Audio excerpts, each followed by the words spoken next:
AquaClean Systems is probably the strongest they've ever been. Just bringing our two technologies together, you got Steve Stash who's still involved, and myself, engineers who, between the two of us, there's some new designs, like I said, are coming out and putting it together. It was about trying to grow a bigger, better company, and that included trying to get the best technologies for our customers, the best products for our customers, and then the best resources and partners that we could make all of that happen. And just the relationship that I built with both yourself, Justin, and Todd, and Steve, and the group at AAT, and also my guys working here, it just felt right. It was, you knew in your heart, okay, wait a minute, we got to quit competing with each other. That's why, as a team, I think between the two of us, because we're both so strong and so busy, that we're able to kind of divide and conquer.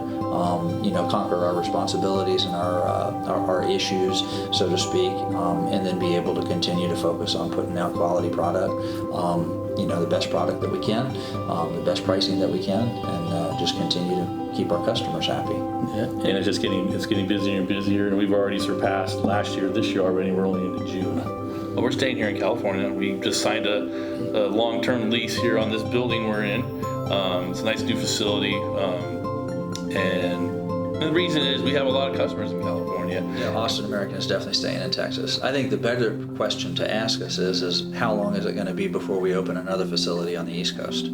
All right, Todd, well, how long is it going to be before we open another facility on the East Coast? Only time will tell. Yeah. It's been real exciting. It's been emerging's not as easy as it sounds. Not just mixing colors? No, but working with you guys for as long as we've been working, it hasn't been difficult. It's just crossing all the T's and dotting the I's. And it's exciting times ahead, not only for us, but actually for our future and current customers.